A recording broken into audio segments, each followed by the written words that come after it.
Hi folks, Canadian Prepper here, back again with your daily dose of doom and gloom. But I'm going to say, my friends, no matter how bleak the outlook for humanity appears, it's important that you get out there and enjoy the little things. And for me, that takes the form always of dragging my ass through the bush on a walkabout for a few days and then coming back to civilization and having a reborn, newfound appreciation for the grid and all it has to offer. So that's what I've been doing.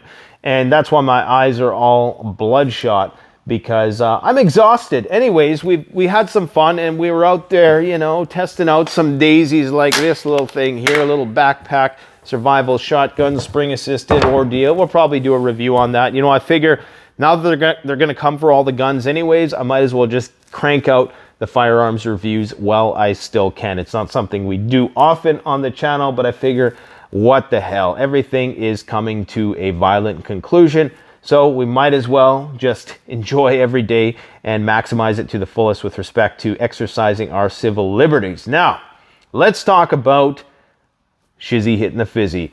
Yesterday, last night, almost at midnight, I released a more in-depth analysis of the China situation. And the gist of that video, you know, I would encourage you to go watch it because I'm not going to go into as great depth here. But the gist of the video was that these protests are going to spread the Omicron sub-ninja stealth variant, whatever it is, far more rapidly than had they not occurred. And this, unfortunately, whether Chinese relax their restrictions or not, is going to cause a major economic slowdown in the coming months ahead, because you need to understand that only 1%, at least on paper, 1% of the Chinese population has been exposed and infected to this virus. Okay, a very small amount. 99%, nearly 1.4 something billion people have yet to be exposed to this thing. This thing hasn't even started yet in China. And when it does, it's going to have global economic repercussions of the negative sort, to say the least. Now, here's what the Chinese are saying about these protests, and this doesn't bode well for U.S.-China relations. According to the Political and Judicial Affairs Commission of the ruling Communist Party of China, which oversees law enforcement in the country, they have said that the reason why they were parading tanks through the streets of many Chinese cities just a few hours ago is because it's necessary to crack down on the infiltration and sabotage activities of enemy forces under the law. So they're already implicating the United States and foreign actors in these protests as fomenting this discontent and potentially working towards the ousting of their now president for life, Xi Jinping. Now, the Biden administration said and made it clear on Monday that China should let people peacefully oppose these COVID-19 policies, but that it had no intention of ousting Xi Jinping.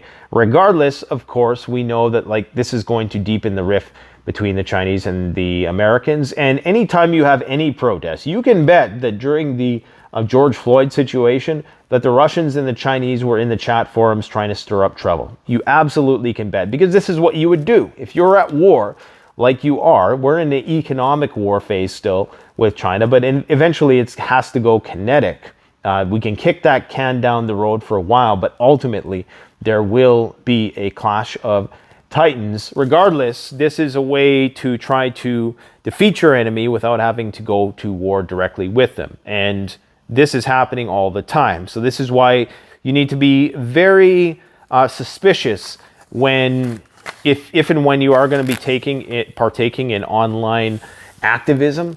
Just know that there is a concerted effort amongst our adversaries to try to drum up unrest. And it's not something you can just blow off, because while there are legitimate grievances within this crowd in particular, and I fully support their right to go out and protest, you need to be mindful of the fact that there's also attempts to try to subvert the government there, which are, just exploiting this discontent that exists in the population. I talked yesterday about how the symbol of the white paper, this thing, that's genius. Okay, that is a genius symbol, because without a symbol, a movement can never become anything substantial. You'll notice that every substantial movement has a picture or a person, a martyr, a slogan, an idea, a meme, something like that, that the mob, in all its infantile non-wisdom, can grab onto and just run with. Because that's the only way a mob can function. Okay, so regardless, this is not going to bode well for U.S.-China relations, which are already in the pisser. And it's not going to bode well for economic output of the Chinese. That means that they're going to be in a, probably the lockdowns are going to continue. The Chinese are saying, oh, we're going to soften things up a little bit. We're going to try to do more vaccinations, this and that. Regardless, I mean, this thing has to explode there. Omicron was emerging in China even under the strictest of, welding people into their home style lockdowns. So what do you think is going to happen now that, hundreds of thousands of people were in the streets for the past week? I don't think it's going to be at all a threat to the Communist Party, not even remotely close. Did George Floyd overthrow the American government? No. And these protests in China right now are arguably much less substantial. So anyways, we'll see how it goes. Again, you're going to have all kinds of channels coming out now talking about how this is the end of China and all this nonsense. Guys, it isn't. What it is the beginning of the spread of the Omicron variant, which will be far less lethal. So it's likely not going to amount to the overwhelming of their healthcare system. But anyways, I talked about this yesterday in that video. I'm getting way too in depth. So let's just talk about the eastern flank, as NATO calls it. When NATO says the eastern flank, it's pointless to say that. It's redundant. That's the word I'm looking for. I told you guys my brain is fried today. Because NATO was basically formed for the sole purpose of confining the Russians. So when they say things like eastern flank in the media, that NATO needs to bolster its eastern flank, the whole point of it was the Russians. So it's redundant to even say that. Anyways, get a load of this. Ukrainian media, take it with a grain of salt. You got your bag of salt? All right. Ukrainian media has estimated that 5 million Russian soldiers are going to be mobilized. The military political leadership of Russia has prepared a document entitled Conclusions of the War with NATO in Ukraine. It is being distributed amongst military personnel. The document refers to the need to mobilize 5 million Russians. This is according to the General Staff of the Armed Forces of Ukraine, the APU. They say that such messages could mean that the Kremlin is preparing to announce a second wave of so-called partial mobilization. Now, remember, both the Ukrainians and the Russians in this conflict are bold-faced liars. I just reread an article today where Zelensky was telling people not to panic before the Russians invaded, and how he was telling the entire world, you guys need to stop spreading panic amongst our populations. The Russians are never going to invade. 24 hours later, you leave the country, you're going to jail, or worse. Anyways, what they're saying here makes a lot of sense, because this is what they're saying. They're saying that the reason why they need to mobilize people in small chunks is because you just don't have the infrastructure to mobilize 5 million guys at once. You don't have the uniforms, you don't have the weapons, you don't have the equipment, you don't have the barracks. Okay, so you got to cycle guys through this conveyor belt system. So you got to kind of build the whole system first, which is what this first leg of the mobilization was. Now, recall that the Vietnam War seen 3 million U.S. soldiers partake in that conflict. But at any given moment, the peak amount of soldiers currently that were active in the conflict didn't exceed more than 400,000. So this is just a reminder to people that you may have an army of 500,000 guys, but if they're fighting over 4 or 5 years, then it's likely that you're only ever going to have about 100,000 in combat at any, or combat ready at any given time, because troops get depleted, they get injured, there's psychological issues, there's political issues in the ranks, things arise, things happen. And this is why you need to keep cycling through soldiers. So this idea of partial mobilization, when you have the Russians going up against what effectively is the entire developed world, minus the Chinese, of course, and some other Asian countries, then you have to expect that this is a full-scale mobilization. Now, I said this before they even declared a partial mobilization. If they say they're not going to do something, that means they're going to do it at least a little bit. If they say they're going to do it a little bit, that means they're going to do it a lot. And that rings true for all sides of this conflict. So I'm almost 100% certain that the mobilization is still ongoing. That if anything, when they say that the mobilization has concluded, maybe they just mean that the groundwork or the paperwork has been done. They've prepared 5 million people who they're going to go out or they know the 5 million. They've selected the 5 million. They've just yet to, call their number. That could be what it means. And they have the potential for 25 million reserves. So 5 million is doable. It's doable, but they just don't have the infrastructure to do it all at once. I can tell you guys right now that this situation, man, is starting to sound like Normalcy Norman. Man, this situation is looking darker and darker by the day. And it appears as though I'm going to give you all the details right now, but if you want the short answer is this thing is likely going to go nuclear. And I just don't see any way that this thing is negotiated peacefully at this point. I think that the window for that it's highly unlikely. And this is based on some of the things I'm going to share. Now let's just dive in here, okay? The Wagner Group sent a bloody sledgehammer, a blood-stained sledgehammer, possibly with fake blood, to the EU Parliament. The EU Parliament was the body who designated Russia a state sponsor of terrorism, which, while it's only symbolic and non-arbitrational, non-binding, it still is very significant because it's a necessary step towards more individual countries declaring Russia a state sponsor of terrorism, which is effectively going to war with the Russians. It's stopping short of declaring war. And remember what I told you guys, they're never going to declare war ever again. No country is ever going to overtly declare war on another country. It just will not happen anymore. We're in the age of euphemisms, make-believe, and propaganda. So they're always going to call it something else, okay? They're going to give it some name. They're going to call it a campaign, a special military operation, whatever it is. Now, the United States has responded to this and suggested that maybe we're going to deem the Wagner Group a state sponsor or a sponsor of terrorism, a terrorist group.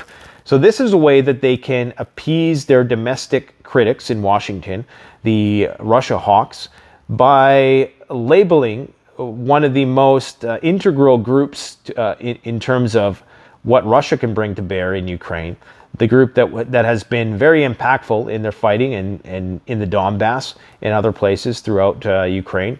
And it's a way for them to target the Russians without targeting the Russians and without worrying about any sort of miscalculations arising from declaring Russia a state sponsor of terrorism, which many senators and congresspeople want.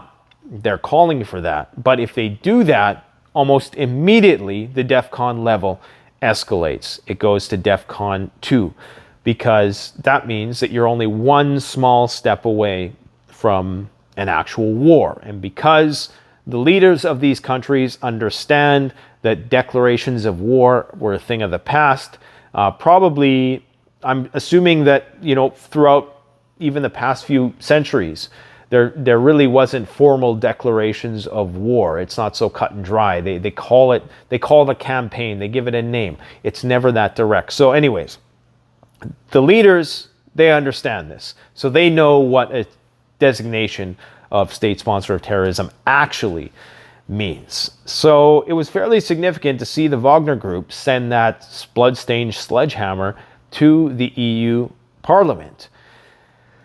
Moving on to the nuclear talks. Now, Russia has unilaterally postponed nuclear talks with the United States. They haven't provided a reason why. Again, they're probably going to come out and say, oh, it's because such and such, or, maybe we had an emergency we had to attend to. They'll provide some reason, and it'll appease all the Russia bros. But understand that the prospect for peace right now is at an all-time low.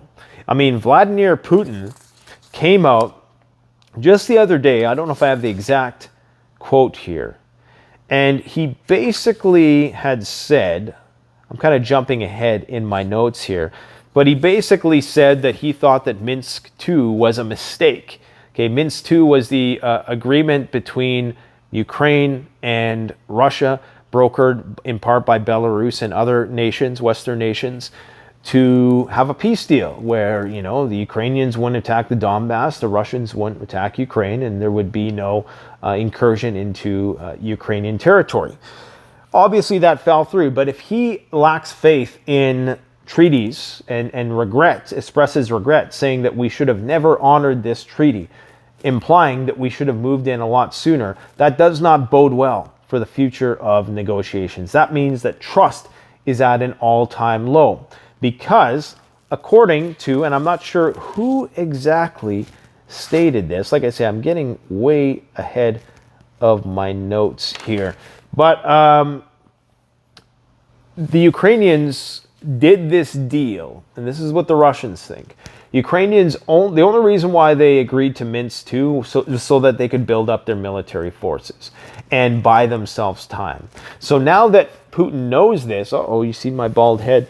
Now that Putin knows this, he's never going to trust them again.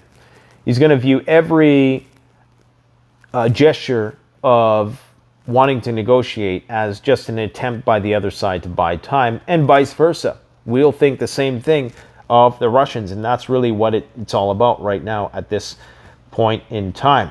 So it's not looking good for the prospect of peace, and perhaps this is part of the reason why they've postponed these nuclear talks. Now, it's incredible the divide between military experts on this issue. Some people say, like Colonel Douglas McGregor, is of the belief that the Russians are just waiting for, the lights to go out completely, and they're just going to go and they're going to carpet bomb and steamroll Ukraine. I don't know if he said carpet bomb, but some people are suspecting that as well, as I read in a Bloomberg article today.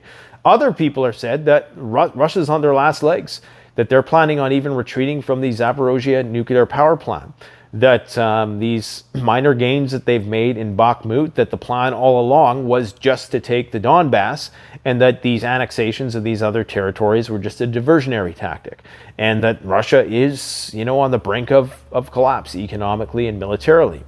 So there's this huge divide right now. If the latter is true, okay, if the Russians are on their last legs, then it's without a doubt that some use of tactical nuclear weapons is going to be utilized. In fact, according to leaked emails from an FSB whistleblower, again, take this one with a grain of salt. I don't know how much I'm buying this. The Russians have contemplated the use of nuclear weapons early on in the conflict. This is not particularly a new development, but this is something which is commonly understood. But according to Vladimir Osechkin, who is a Russian human rights activist, he had information leaked by this FSB agent dubbed Wind of Change, who claims that the Russian generals won't follow Vladimir Putin's orders if he intends on pushing the nuclear button. Now, to me, that seems, I don't buy that one bit, because the way that the chains of command are structured and the way everybody's compartmentalized, everybody's going to follow their orders, okay? Because if you don't follow your orders, somebody else is going to remove you from your position, and somebody else is going to assume your rank or whatever, however it works, and they're going to do the job. And they make sure that people are psychologically vetted to do these jobs. Just like they train in the United States, you never know if it's real world or exercise. You just do the nuclear drill every time as if the world is actually ending and you need to launch everything you have at the Russians. The Russians do the exact same thing. So this idea that the military generals, who are probably far more hawkish than even Putin is, are going to say, no, we shouldn't do that. I'm not buying that one bit.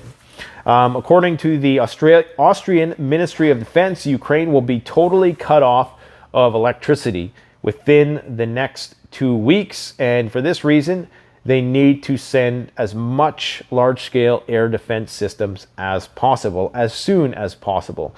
Vitaly Klitschko, the mayor of Kiev, has issued an evacuation warning for most of Kiev, saying that residents should be ready for the worst-case scenario. And they've practically begun, as we talked about a couple weeks ago, planning for a mass evacuation of that city. You have NATO boosting its presence in the Black Sea and the Baltic, where the Russians have fleets of warships ready and waiting.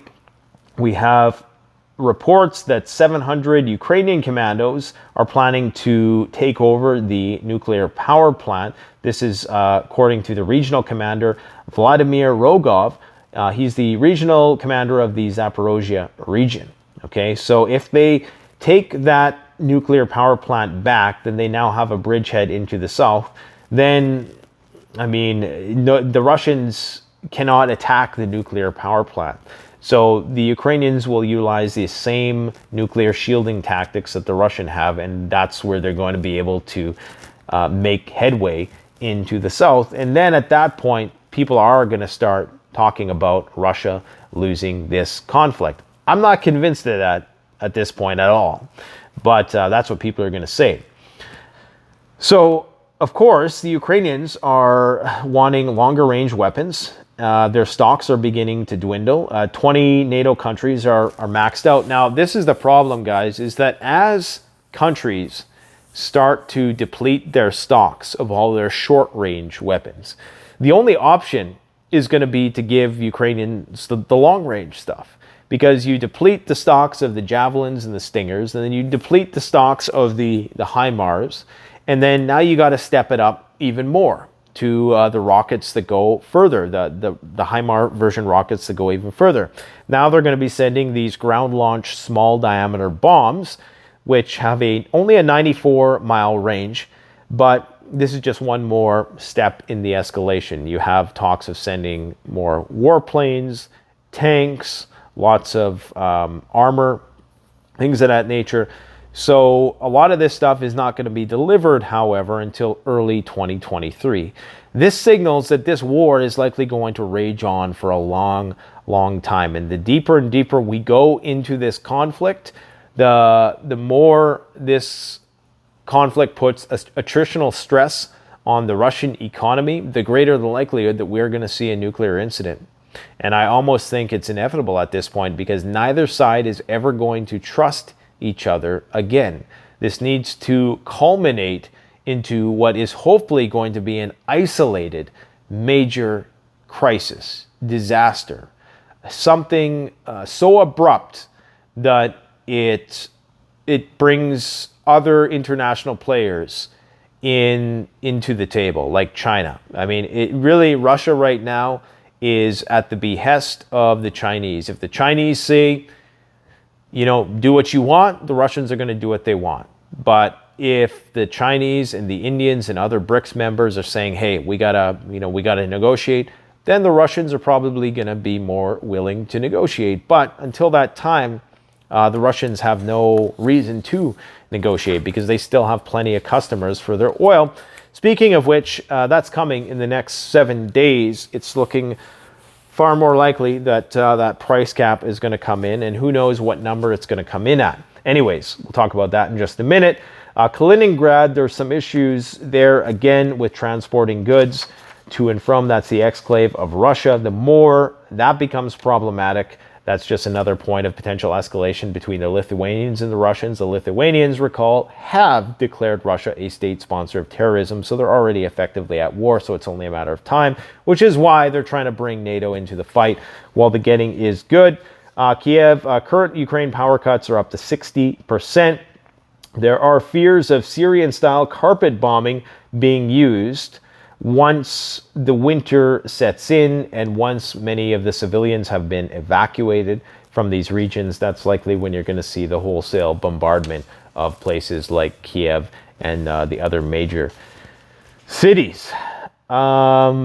Ukraine's accession to NATO has been postponed in practice, but still remains very vital in principle. So NATO is not obviously going to be bringing Ukraine into the fold anytime soon, but they, in name only, really, because they're effectively supporting them.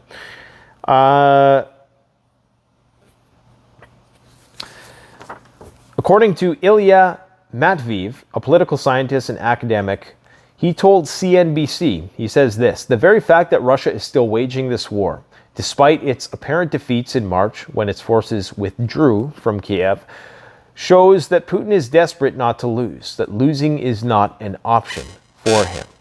This is just another example of the divide and perspective on this matter, where you have people suggesting that, the Ukrainians are on their last legs, and, you have to ask yourself, how can they not be? I mean, how, when you're destroying these massive transformers, when you're destroying these thermal power plants that are going to be beyond repair, even in the best of times, even with, a supply chain which has not been crippled by the pandemic and what's going on in China, where a lot of this stuff gets built, even in those times it's hard to repair this stuff. You're telling me you're going to repair that in the thick of a war? And no.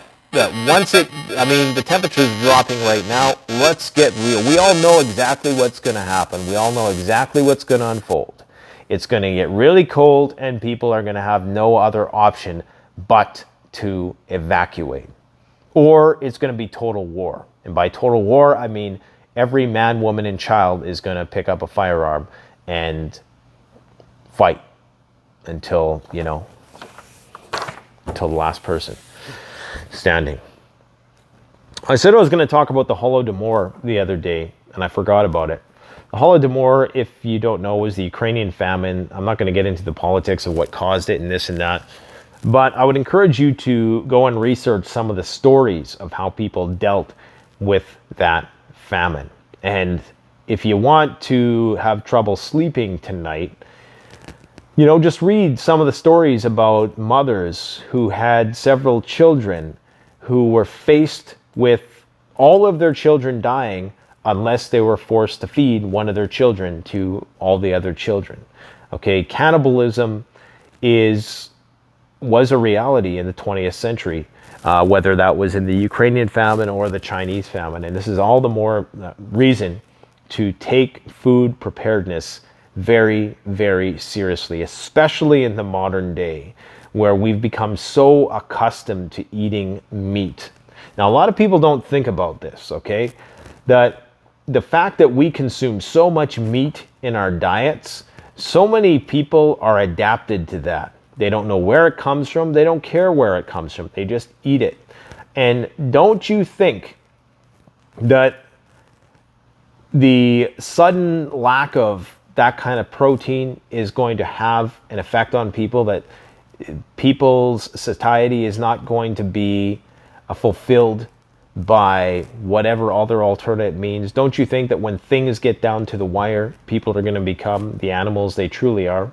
And this is the thing, is that in our whitewashed society, it's very easy to look at people and, they look very clean and, they look very nice and they don't look animalistic at all, and just say to yourself, there's no way they would ever descend down that evolutionary tree again and become Wendigos, as the Aboriginals say, Wendigo psychosis.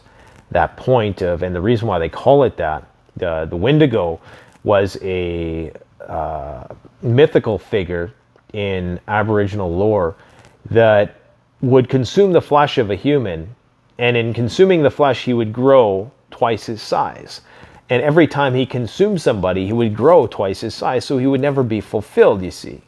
So he would keep having to eat more. And this is something that the Aboriginals used to discourage cannibalism in times of famine. Because what it all means is that if you're willing to go to that extent to survive, if you're willing to cross that line, then you're willing to do anything. And it's like the immediate breakdown of morals and ethics and everything that makes us human being. So unfortunately, I think that if times got really bad, you would see Terminus, like we seen in The Walking Dead. You would see that. I mean, I think it's going to be far, far worse than that. Because again, there ain't many vegans around nowadays. I mean, yeah, you hear about them more because the squeaky wheel gets the grease. And there's definitely a movement towards that. But the people who do eat meat eat a lot of it. And they become accustomed to it. And guess what? There's 8 billion people out there, okay? And I'm painting a gruesome picture for you, but I'm hoping that this motivates you to look into having food storage, number one. That's the easiest thing you can do. But also finding a means to grow food, knowing how to hunt your food, and in the very least, knowing how to fish. I mean, fish can provide you with all the fats that you need, with protein. They're a great protein and fat source. You pair that with a carbohydrate. Most people can fish. It's not that hard. It's not the huge commitment of time and energy that hunting is. Mind you, the payoff isn't as good either because you don't get as much meat. But just prepare for this. This is something that will happen again if we face conditions like that. Now that arguably was a politically induced famine. But there may have been some elements that were just due to miscalculation and not pure intentionality. However, regardless of how it happened, it could happen again. And people are going to be faced with those dilemmas, those ethical dilemmas. Do I watch all my children die, all 6? Or do I feed one to the remaining 5? I know, it's dark, it's bleak, but that's what survival is. Survival is not going to be pretty. Survival is going to be the most horrific possible thing you can imagine. Ukraine times 10.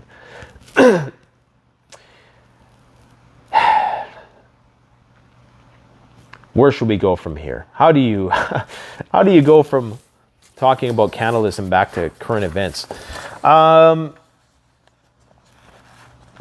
Iran and Israel. Israel is planning the largest joint aerial strike in years with the USA, simulating attack on Iran's nuclear facilities again for the second time this year. Okay? The Iranian regime has not fallen as a result of the likely, and I say likely, I don't have any evidence, but we can make the inference that it's very, very likely that there's some sort of outside intelligence meddling in these protests that are going on. It's almost a given, if you know anything about history. They weren't able to oust the regime that way, so they got to try other things. And of course, the Iranians are always going to be on high alert when anytime these exercises are happening, because remember, exercises are how all wars are going to start nowadays. And this is why all countries are always on edge when they hear about countries doing military exercise. Oh, it's just an exercise. Yeah, but it's a cover, because with satellites, with just the full spectrum of information that we have at our disposal due to technology, it's easy to see. You can't hide your intent. It's not like even back in World War I or World War II where you could, do a secret attack. You have to do everything out in the open. And the way that you start a war nowadays is with an exercise, always. So that's concerning. You have North Korea on the Korean Peninsula. Still, they're saying that they're likely going to be doing a nuclear test, not the North Koreans, but military experts and intelligence analysts are suggesting that the North Koreans will, before the end of the year, do a nuclear test. And South Korea's president has warned that an unprecedented response will transpire if North Korea illegally tests a nuclear bomb. Well, illegally, international law by the golden billion. When you're talking about international law, when you say things like illegal, got to be a little tongue-in-cheek there. Regardless, there are 30,000 U.S. troops in South Korea, and they're now planning the expansion of the Silent Shark War Games, which are some of the biggest war games between the United States, South Korea, and Japan. There is a Canadian Prairie nuclear documentary that was re-released. I believe it was on like our equivalent of PBS. I think it was the National Film Board of Canada or something like that. I'm going to post a link to it in the description section below. I was very surprised at how specific they were about the impacts on the prairies, you know, our very sparsely populated Western Canada region. They made this 30-minute documentary back in the 1980s at the height of the Cold War about how we would be impacted by that, and it ain't good. It's not good at all. I'll also post a video to my After the Collapse series. If you haven't seen the After the Collapse series, where I take you across Canada and we talk about how every part of Canada would fare after the apocalypse, I would encourage you to go check it out. Those videos don't get a whole lot of views.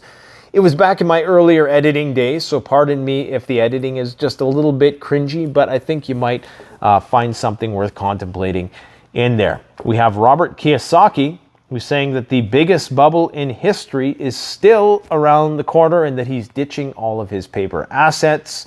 I would agree that the market is still very overvalued, but we got to ask ourselves, when is the bottom going to come? I mean, how much lower can we go? And the answer is a lot lower.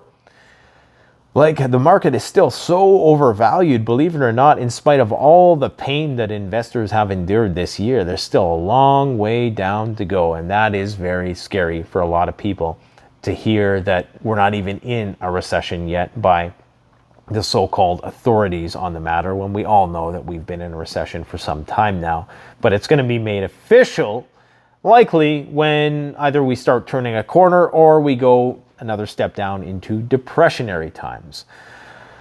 I was going to talk a bit about this California rise in the use of food stamps despite the very low employment rates. I'm assuming that inflation has something to do with it, but I'm not really going to talk about that much. I know that the Canadian dollar has plummeted, and yes, our guns are still going to get taken away right around the time that, you know, the economic shit's going to hit the fan, and quite possibly World War III. That's when they're going to disarm everybody. And then guess what? When it does come time to go to war, they're going to be forcing you. They're going to be forcing a gun into your hands. Isn't that insane? I mean, think about that. Like Ice-T said, I'll give up mine when you give up yours. If, you know, anyways, let's not get into the gun debate. We're going to bring Rod Giltaca, the chief of the Canadian Coalition for Firearms Rights, the executive director, and he's going to talk all about firearms rights in Canada and what you can do to support the cause. My friends, get out there, test your gear, enjoy the little things in life. I think that's Zombieland rule number 35 or something to that effect. And yeah, preppers, you laugh at me today, I laugh at you tomorrow. But don't worry, I'm not going to laugh at you, because I would take no pleasure in having the shit hit the fan. Trust me, I've had nightmares about it for years. And as much as I try to bring levity to this channel, this is a very dark, serious topic. But enjoy the little things. Sorry to be flip-flopping at the end of the video like that. You guys take care, and stay tuned tomorrow, because Normalcy Norman is back. All right, if you don't know who that is, well, I guess you're going to find out. Thanks for watching Canadian Prepper Out.